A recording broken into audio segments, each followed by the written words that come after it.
बिस्मिल्लाहिर्रहमानिर्रहीम। जनाब, मुल्तान शरीफ कहा जाता है जी पाकिस्तान में एक शहर, जिसका पुराना नाम जी मूल स्थानसापुरा था।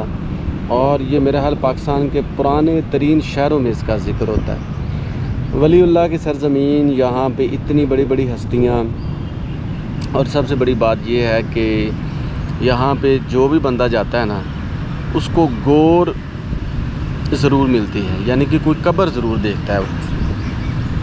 और ये वही मुल्तान है जहाँ पे अलेक्जेंडर भी आया, और ये वही मुल्तान है जहाँ का मुलाय कबीला था, और ये वही मुल्तान है जहाँ पे हज़रत बहाउद्दीन ज़िक्रिया मुल्तानी, शाहरुख़ आलम, शाह शमस सब्ज़वारी और बहुत से मज़ारात हैं, और बहुत से पुराना कल्चर और heritage, even though archaeological sites भी हैं। आज मैं एक और बहुत बड़ी हस्ती हज़रत शाह अवैस खग्गा साहब, उनके बारे में बताऊंगा। उनके जो श्राइन है वो कहाँ पे है, कैसा है, उसके बारे में बताऊंगा, और उसकी टूरिज़म कैसे प्रमोट हो सकती है उसके बारे में बताऊंगा। भाइयों, मुल्तान में जो भी जाता है वो शाहरुख़ आलम के मज़ार पे, इसके अलावा फोर्ट कोहना कासम, इसके अलावा अलेक्जेंडर दिवेंस की वो मड़ी पे जाता है, या वो बहाउद्दीन ज़िक्रिया मुल्तानी के मकबरे पे जाता है, शाह शमस सब्ज़वारी के मकबरे पे जाता है, दमदमा देखता है, और बहुत सी चीज़ें देखता है।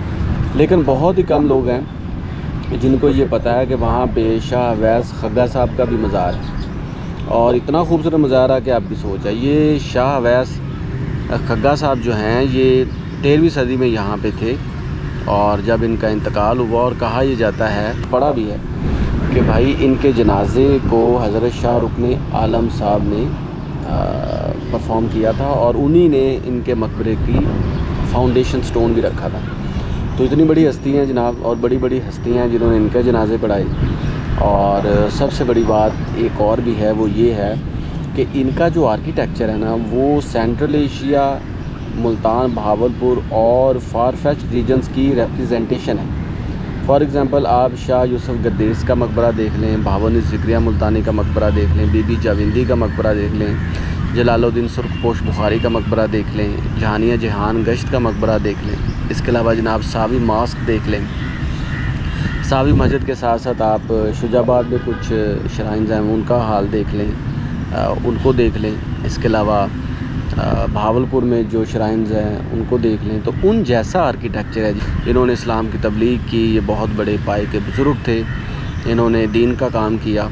और इनके मकबरे की ख़ास बात यह है कि उनके अंदर भी और बाहर भी ब्लू ग्लेस टाइल्स का इस्तेमाल है, और गुलदस्ता आर्किटेक्चर के फ़ीचर्स हैं, ठीक है। और वहाँ पे floral pattern, geometrical pattern, floral patterns और मनब्बतकारी भी समझ लें, थोड़ा बहुत उसका भी टच मिलता है।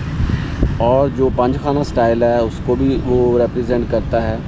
और स्क्वायर फार्म में है जी, ऐसे ही है कि जैसे आप खालिद बिन वली का मकबरा देख लें कबीर वाला में, उसी तर्ज का है। लेकिन खालिद बिन वली के मकबरे में आपको ब्लू टाइल्स वर्क नहीं मिलेगा, लेकिन इस मकबरे पे आपको मिलेगा। तो आर्किटेक्चर की बहुत ही खूबसूरत एग्जांपल, हिस्ट्री की बहुत ही खूबसूरत एग्जांपल, ये मैं आपको सीधा बातें बता रहा हूँ। उनकी करामात और उनके सारे काम, उनकी हिस्ट्री, उनका बैकग्राउंड, ये आप ख़ुद स्टडी करेंगे। उसकी वजह यह है कि मैं जितनी भी बातें बता दूँ उसमें से एक दो शायद आपको याद रहेंगी, लेकिन जब आप दिल जमी से स्टडी करेंगे ना खुद, तो यकीन जाने कोई चीज़ बाकी नहीं रहेगी, और आपको सब कुछ अज़बर याद भी हो जाएगा।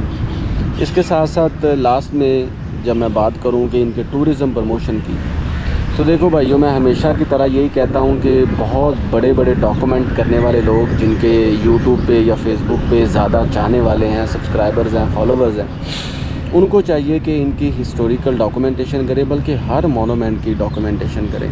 अब एक बंदे के अगर 4 लाख फॉलोवर्स हैं या 40 लाख फॉलोवर्स हैं, उनमें से अगर 10,000 भी देखते हैं और 10,000 में से 10 भी आते हैं दूसरी दुनिया से, तो आप सोचो कि वो अच्छी यादें अगर लेकर जाएं तो वो कितने लोगों को साथ लेके आ सकते हैं। और जितने लोग भी आएंगे तो इसकी टूरिज़म बढ़ेगी, प्रमोशन होगी, यहाँ के लोगों को रोज़गार मिलेगा, होटल्स को रोज़गार मिलेगा, खाने वालों को रोज़गार मिलेगा, ट्रांसपोर्टेशन वालों को रोज़गार मिलेगा।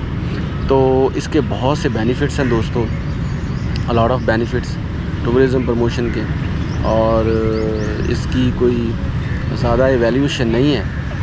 या हम ये कहें कि इसके लिए बहुत ज़्यादा काम करना पड़ेगा, नहीं। इसके लिए सिर्फ़ और सिर्फ अच्छी डॉक्यूमेंटेशन। इसके साथ साथ जो बच्चे आर्किटेक्चर में पढ़ रहे हैं, जिन बच्चों का इंटरेस्ट है श्राइन आर्किटेक्चर में, टूम्ब आर्किटेक्चर में, उनको चाहिए कि अहमद नबी ख़ान साहब को पढ़े। और साथ साथ जहाँ जहाँ उन्होंने अपनी बुक्स में बल्कि उन्होंने इस श्राइन का भी जिक्र किया हुआ, तो आप उसको भी पढ़ें और वहाँ पे जाएं, ब्लॉग लिखें और अपने थीसिस लिखें, अपने डिसर्टेशन लिखें, तो फिर भी इसकी प्रमोशन है। फिर लोकली और इंटरनेशनली इसको रिकग्निशन मिलेगी। आप जो बच्चे हैं, जो छोटे स्कूलों में बच्चे पढ़ रहे हैं, कॉलेजेस में पढ़ रहे हैं, यूनिवर्सिटी के स्टूडेंट्स हैं, उनको यहाँ पे लेकर आएँ, अवेयरनेस दें, पम्फलेट छपवाएँ। और सबसे अच्छी बात ये है कि आप जब प्रमोशन कर रहे होंगे तो लोग ख़ुद भी स्टडी करेंगे, ख़ुद भी सर्च करेंगे, और एक कलम से दूसरी कलम जब आगे लिखेगी, पैगाम पहुँचाएगी, एक ज़ुबान से दूसरी ज़ुबान तक ये बात बाज़गश्त पहुँचेगी दूसरों तक, तो डेफ़िनेटली इस श्राइन की प्रमोशन भी होगी। तो दोस्तों, आपके घर के आसपास भी अगर कोई मकबरा है, कोई श्राइन है, तो मुझे उसके बारे में ज़रूर बताया करें। या कोई पुरानी चीज़ है, आर्कियोलॉजिकल साइट है, या कोई मोनूमेंट है, या कोई हेरिटेज की बिल्डिंग है, तो मैं उस पर बात करूँ, ताकि पूरी दुनिया में पाकिस्तान कल्चर की बाज़गश्त हो, लोग पाकिस्तान की अच्छी साइड को देखें और वो यहाँ पे ट्रैवल करें। तो अब तक के लिए बस इतना ही। मिलेंगे नेक्स्ट वीडियो तक। चैनल को सब्सक्राइब करने के साथ साथ दूसरों को बताना मत भूलें। Thank you so much.